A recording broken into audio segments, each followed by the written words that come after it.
ಮುಳಬಾಗಿಲಿನಲ್ಲಿ ಕಾಂಗ್ರೆಸ್ ಭರ್ಜರಿ road show ಮಾಡ್ತಾ ಇದೆ. ಅಂಬೇಡ್ಕರ್ ಪ್ರತಿಮೆಗೆ ಸಿದ್ದರಾಮಯ್ಯ, ಡಿಕೆ ಶಿವಕುಮಾರ್ ಮಾಲಾರ್ಪಣೆ ಮಾಡಿದ್ದಾರೆ.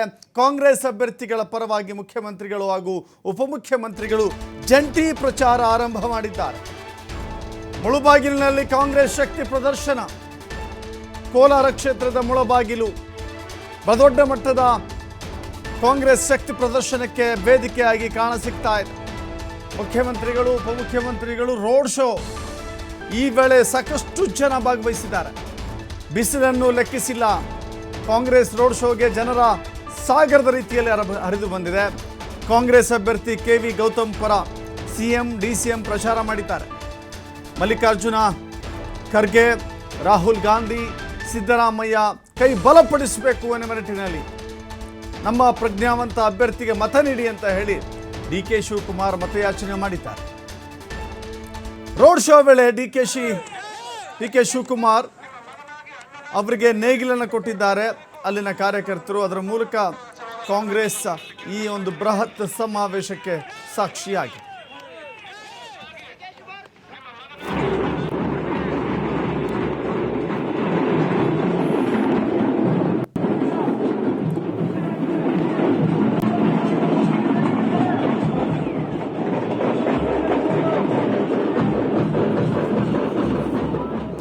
ಕಾಂಗ್ರೆಸ್ನ ರೋಡ್ ಶೋ ಇದು. ನೋಡ್ತಾ ಇದ್ದೀರಿ ದೃಶ್ಯಾವಳಿಗಳಲ್ಲಿ. ಮುಳುಬಾಗಿಲಿನ ಮುಖ್ಯ ರಸ್ತೆಯಲ್ಲಿ ಎಲ್ಲ ಕಡೆಗಳಲ್ಲೂ ಕೂಡ ಜನ ಜನ ಜನ. ಎತ್ತ ಕಣ್ಣು ಹಾಯಿಸಿದ್ರೂ ಕೂಡ ಜನಸಾಗರವೇ ಕಾಣಸಿಗ್ತಾ ಇದೆ.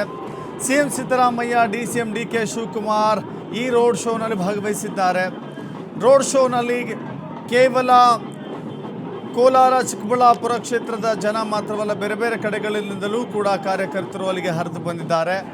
ಮುಳಬಾಗಿಲಿನಲ್ಲಿ ಅಂದರೆ ಅಧಿಕೃತವಾಗಿ ಮುಳಬಾಗಿಲಿನಲ್ಲಿ ಪ್ರಚಾರದ ಬಹಳದೊಡ್ಡ ಸಮಾವೇಶವನ್ನು, ಬಹಳದೊಡ್ಡ ರೋಡ್ ಶೋನ ಕಾಂಗ್ರೆಸ್ ಆರಂಭ ಮಾಡಿದೆ. ಮುಳಬಾಗಿಲಿನ ಮೂಲಕವೇ ಆರಂಭ ಮಾಡಬೇಕು ಅಂತ ಬಹುತೇಕ ಪಕ್ಷಗಳು ಕೂಡ ಅಂದುಕೊಳ್ತವೆ. ಯಾಕಂತ ಹೇಳಿದ್ರೆ ಮುಳಬಾಗಿಲು ಅಂತ ಹೇಳಿದ್ರೆ ಸೂರ್ಯ ಮೂಡುವಂಥ ದಿಕ್ಕದು ಅಂತ ಹೇಳಿ. ಈ ಕಾರಣಕ್ಕಾಗಿ ಮುಳಬಾಗಿಲಿನಿಂದ ಆರಂಭ ಮಾಡಿದ್ರೆ ಅತ್ಯಂತ ಯಶಸ್ಸು ಸಿಗುತ್ತೆ ಅನ್ನೋದು ಬಹುತೇಕ ರಾಜಕೀಯ ಪಕ್ಷಗಳು ಅಂದುಕೊಂಡಿರುವಂಥ ಕೆಲ ಸತ್ಯ. ಆದರೆ ಈ ಬಾರಿಯೂ ಕೂಡ ಕಾಂಗ್ರೆಸ್ ಅಂಥದ್ದೇ ಬಹಳದೊಡ್ಡ ಪ್ರಯತ್ನವನ್ನು ಮಾಡ್ತಾ ಇದೆ. ಅಂಬೇಡ್ಕರ್ಗೆ ಮಾಲಾರ್ಪಣೆ ಮಾಡೋದ್ರ ಮೂಲಕ ಮುಖ್ಯಮಂತ್ರಿಗಳು ಹಾಗೂ ಉಪಮುಖ್ಯಮಂತ್ರಿಗಳು ರೋಡ್ ಶೋ ಆರಂಭ ಮಾಡಿದ್ದಾರೆ. ರಾಹುಲ್ ಗಾಂಧಿ ಅವರ ಕೈ ಬಲಪಡಿಸಬೇಕು, ಸೋನಿಯಾ ಗಾಂಧಿ ಅವರ ಕೈ ಬಲಪಡಿಸಬೇಕು, ಖರ್ಗೆ ಅವರ ಕೈ ಬಲಪಡಿಸಬೇಕು ಅಂತ ಹೇಳಿದ್ರೆ ಕಾಂಗ್ರೆಸ್ಗೆ ಮತದಾನ ಮಾಡಬೇಕು ಅಂತ ಹೇಳಿ DK ಶಿವಕುಮಾರ್ ಕರೆ ನೀಡಿದ್ದಾರೆ. ಈ ಸಂದರ್ಭದಲ್ಲಿ DCM DK ಶಿವಕುಮಾರ್ ಅವರಿಗೆ ನೇಗಿಲು ಕೊಟ್ಟು ಅಲ್ಲಿನ ಜನ ಅತ್ಯಂತ ಪ್ರೀತಿಯಿಂದ ಜೈಕಾರ ಹಾಕಿದ್ದಾರೆ.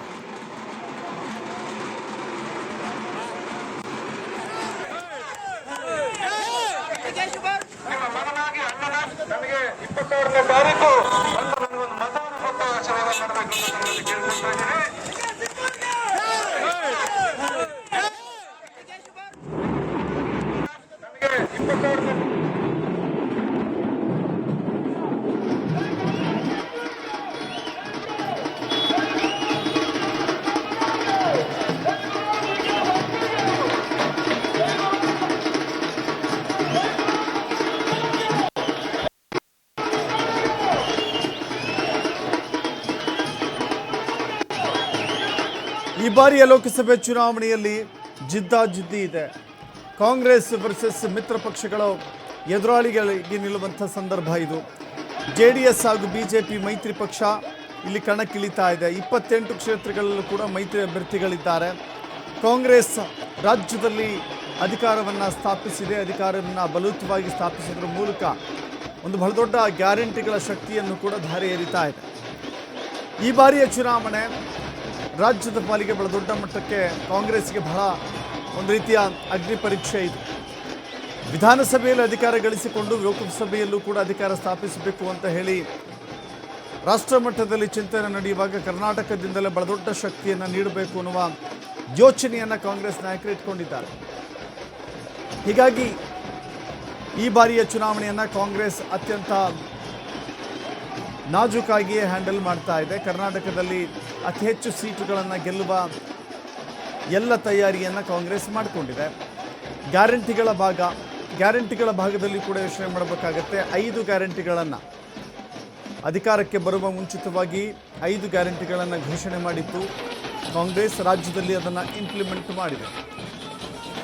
ಸ್ತ್ರೀ ಶಕ್ತಿ, ಶಕ್ತಿ ಯೋಜನೆ, ಗೃಹಲಕ್ಷ್ಮಿ, ಗೃಹಜ್ಯೋತಿ, ಯುವನಿಧಿ, ಹೀಗೆ ಎಲ್ಲ 5 ಗ್ಯಾರಂಟಿಗಳನ್ನು, ಅನ್ನಭಾಗ್ಯವೂ ಸೇರಿದಂತೆ 5 ಗ್ಯಾರಂಟಿಗಳನ್ನು ರಾಜ್ಯದಲ್ಲಿ ಜಾರಿಗೊಳಿಸಿದೆ. ಅದರ ಪರಿಣಾಮವಾಗಿಯೇ ಅತಿ ಹೆಚ್ಚು ಸೀಟುಗಳನ್ನು ಗೆಲ್ಲಬೇಕು ಅದರ ಆಧಾರದಲ್ಲಿ ಅಂತ ಕಾಂಗ್ರೆಸ್ ಅಂದುಕೊಂಡಿದೆ. ಮತ್ತೊಂದು ಕಡೆ ದೆಹಲಿ ಮಟ್ಟದಲ್ಲೂ ಅಥವಾ ರಾಷ್ಟ್ರ ಮಟ್ಟದಲ್ಲೂ ಕೂಡ ಈ ರಾಜ್ಯದ ಗ್ಯಾರಂಟಿಗಳು, ಕರ್ನಾಟಕದಲ್ಲಿ ಗ್ಯಾರಂಟಿಗಳು ಸಕ್ಸಸ್ ಆಗಿದ್ದಾವೆ ಅನ್ನುವ ಕಾರಣಕ್ಕಾಗಿ ಕೇಂದ್ರದ ಈ ಲೋಕಸಭೆ ಚುನಾವಣೆಯಲ್ಲೂ ಕೂಡ ಕಾಂಗ್ರೆಸ್ ಕೆಲವಷ್ಟು ಘೋಷಣೆಗಳನ್ನು, ಗ್ಯಾರಂಟಿಗಳನ್ನು ಪ್ರಕಟಿಸಿದೆ. ಹೀಗಾಗಿ ಕಾಂಗ್ರೆಸ್ಗೆ ಗ್ಯಾರಂಟಿಗಳೇ ಬಹಳ ದೊಡ್ಡ ಶಕ್ತಿಯನ್ನು ತಂದುಕೊಡುತ್ತೆ ಅಂತ ಅಂದುಕೊಂಡಿದ್ದಾರೆ. ನೋಡ್ತಾ ಇದ್ದೀರಿ ದೃಶ್ಯಾವಳಿಗಳಲ್ಲಿ, ಇದು ಮುಳಬಾಗಿಲಲ್ಲಿ ನಡೀತಾ ಇರುವಂಥ ಕಾಂಗ್ರೆಸ್ನ ಭರ್ಜರಿ ರೋಡ್ ಶೋ.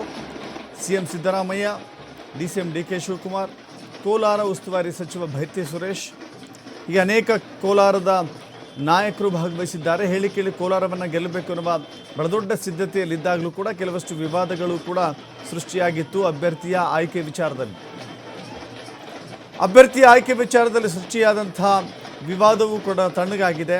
ಎಲ್ಲ ಗುಂಪುಗಳು ಕೂಡ ಒಗ್ಗಟ್ಟಾಗಿ ಒಕ್ಕೊರಲಿನಿಂದ BJPಯ ವಿರುದ್ಧ ಸೆಣಸಾಟ ಮಾಡಲಿಕ್ಕೆ ಕಾಂಗ್ರೆಸ್ನ ನಾಯಕರು ರೆಡಿಯಾಗಿದ್ದಾರೆ. ಆ ಒಗ್ಗಟ್ಟಿನ ಸಂದೇಶವನ್ನು ಇವತ್ತು ಮುಳಬಾಗಿಲಿನಿಂದ ಸಾರ್ತಾ ಇದ್ದಾರೆ.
ಪ್ರಕ್ರಿಯೆ ಬಹಳ ಚೆನ್ನಾಗಿದೆ. ಕಾಂಗ್ರೆಸ್ ಪರವಾದಂಥ ಪ್ರತಿಕ್ರಿಯೆ. ಎಲ್ಲ ಜನರು, ಬಡವರು, ವಿಶೇಷವಾಗಿ ಎಲ್ಲ ಜಾತಿಲಿರ್ತಕ್ಕಂಥ ಬಡವರು ನಮ್ಮ ಪರವಾಗಿದ್ದಾರೆ, ಮತ್ತೆ ಮಧ್ಯಮ ವರ್ಗದ ಜನ ನಮ್ಮ ಪರವಾಗಿದ್ದಾರೆ. ಅದರಿಂದ ಈ ಸಾರಿ ನಮ್ಮ ಅಭ್ಯರ್ಥಿ ಗೌತಮ್ ಅವರು ಬಹಳ ದೊಡ್ಡ ಲೀಡ್ನಲ್ಲಿ ಕೋಲಾರದಲ್ಲಿ ಗೆಲ್ತಾರೆ. ತೆರಿಗೆದಾರರು ತಮ್ಮನ್ನ ಸಮರ್ಥನೆ ಮಾಡ್ಕೊತಿದ್ದಾರೆ. ಕೇಂದ್ರದಿಂದ ನಾವು ದುಡ್ಡು ಕೊಟ್ವಿ, ಆದ್ರೂ ರಾಜ್ಯ ಸರ್ಕಾರ ಏನ್ ಕೊಟ್ಟಿದ್ದಾರೆ? ದುಡ್ಡು ಕೊಟ್ಬಿಟ್ಟಿದಾರಂತೆ. ಎಲ್ಲಿ ಕೊಟ್ಟಿದ್ದಾರೆ? ಆ ತರ ಅವ್ರು ಹೇಳ್ತಾ ಇರೋದು. ಆ ತರ ಹೇಳೋದಿಲ್ಲಪ್ಪ, ನೀವು ನಂಬಕ್ ಹೋಗ್ಬಿಡಿ, ವೆರಿಫೈ ಮಾಡಿ. ಈಗ 5,300 ಕೋಟಿ ಕೊಡ್ತೀವಿ ಅಂತ ಹೇಳಿದ್ರು. ಯಾವ್ದ್ರಲ್ಲಿ? ಬಜೆಟ್ನಲ್ಲಿ ಕೊಟ್ಟಿದ್ದಾರ? ₹1 ಕೊಟ್ಟಿಲ್ಲ. 15 ಫೈನಾನ್ಸ್ ಕಮಿಷನ್ ಅವರು 5,495 ಕೋಟಿ ವಿಶೇಷ ಗ್ರಾಂಟ್ ಕೊಡ್ತೀವಿ ಕೊಡಿ ಅಂತ ಹೇಳಿದ್ರು. ಕೊಟ್ಟಲಿಲ್ಲ. ಪೆರಿಫೆರಲ್ ರಿಂಗ್ ರೋಡ್ಗೆ ಬೆಂಗಳೂರಿನಲ್ಲಿ 3,000 ಕೋಟಿ ಕೊಡ್ತೀವಿ ಅಂದ್ರು ಕೊಟ್ರ? ಕೆರೆಗಳ ಅಭಿವೃದ್ಧಿಗೆ 3,000 ಕೋಟಿ ಕೊಡ್ತೀವಿ ಅಂದ್ರು ಕೊಟ್ರ? 15 ಲಕ್ಷ ತಂದು ಕೊಡ್ತೀವಿ ಅಂತ ಇದ್ರು ಕೊಟ್ರ? 2 ಕೋಟಿ ಉದ್ಯೋಗ ಪ್ರತಿ ವರ್ಷ ಸೃಷ್ಟಿ ಮಾಡ್ತೀವಿ ಅಂದ್ರು ಮಾಡಿದ್ರ? ರೈತರ ಆಯ ಡಬಲ್ ಮಾಡ್ತೀವಿ ಅಂದ್ರು ಮಾಡಿದ್ರ? ಏನು ಮಾಡ್ಲಿಲ್ವಲ್ಲ. ಅಚ್ಚೇರಿ ನಾಯಕ ಅಂತಂದ್ರು ಬಂತ? ಬೆಲೆ ಕಡಿಮೆ ಮಾಡ್ತೀವಿ, ಎಲ್ಲ ಪದಾರ್ಥಗಳು, ಆಹಾರ ಪದಾರ್ಥಗಳು ಬೆಲೆ ಕಡಿಮೆ ಮಾಡ್ತೀವಿ ಅಂದ್ರೆ ಮಾಡಿದ್ರ? ಮತ್ತೆ ಯಾತಕ್ಕೆ ಓಟ್ ಕೊಡ್ಬೇಕು ಅವ್ರಿಗೆ ಬಿಜೆಪಿ? ಕೇಂದ್ರದ ಗ್ಯಾರಂಟಿ ಕೈ ಹಿಡಿತಾವ ಅಂತ ಸರ್, ಕೇಂದ್ರದ ಗ್ಯಾರಂಟಿಗಳು ಕೈ ಹಿಡಿತಾವ ಅಂತ ಸರ್ ನಿಮ್ದು ಪ್ರಣಾಳಿಕೆ ಬಿಡುಗಡೆ ಮಾಡಿದ್ರು. ಯಾಕೆಂತಂದ್ರೆ ನಮ್ಗೆ ಅಸೆಂಬ್ಲಿನಲ್ಲಿ ನಮ್ಮ ಮೇಲೆ ನಂಬ್ಕೊಂಡು ವಿಶ್ವಾಸ ಇಟ್ಟು ನಮ್ಮ ಗ್ಯಾರಂಟಿಗಳನ್ನ ನಂಬ್ಕೊಂಡು ಓಟ್ ಕೊಟ್ಟಿದ್ರು. ನಾವು ಈಗ 5 ಗ್ಯಾರಂಟಿಗಳನ್ನ ಜಾರಿ ಮಾಡಿದ್ದೀವಿ. ಅದೇ ರೀತಿ ಕೇಂದ್ರ ಸರ್ಕಾರನೂ ಕೂಡ ಇವತ್ತೇನು ಗ್ಯಾರಂಟಿಗಳನ್ನ ನಿನ್ನೆ ಹೇಳಿದ್ದಾರೆ ಅವೆಲ್ಲನೂ ಜಾರಿ ಮಾಡ್ತಾರೆ. ಬಿಜೆಪಿ ಅವರು ಪ್ರಚಾರ ಮಾಡ್ತಾ ಇದ್ದಾರೆ, ಲೋಕಸಭಾ ಚುನಾವಣೆ ನಂತರದಲ್ಲಿ ಗ್ಯಾರಂಟಿ ನಿಂತೋಗುತ್ತೆ, ಸರ್ಕಾರ ಬಿತ್ತೋಗುತ್ತೆ ಅಂತ ಹೇಳಿ ಪ್ರಚಾರ ಮಾಡ್ತಾ ಇದ್ದಾರೆ. ಸರ್ಕಾರ 136 ಸ್ಥಾನಗಳನ್ನು ಗೆದ್ದಿದ್ದೀವಿ. 43% ಓಟ್ ಬಂದಿದೆ ನಮಗೆ. ಕಾಂಗ್ರೆಸ್ ಬಿಜೆಪಿಗೆ ಎಷ್ಟು ಬಂದಿಲ್ಲ ಅವರು. ಈಗ ಕತೆ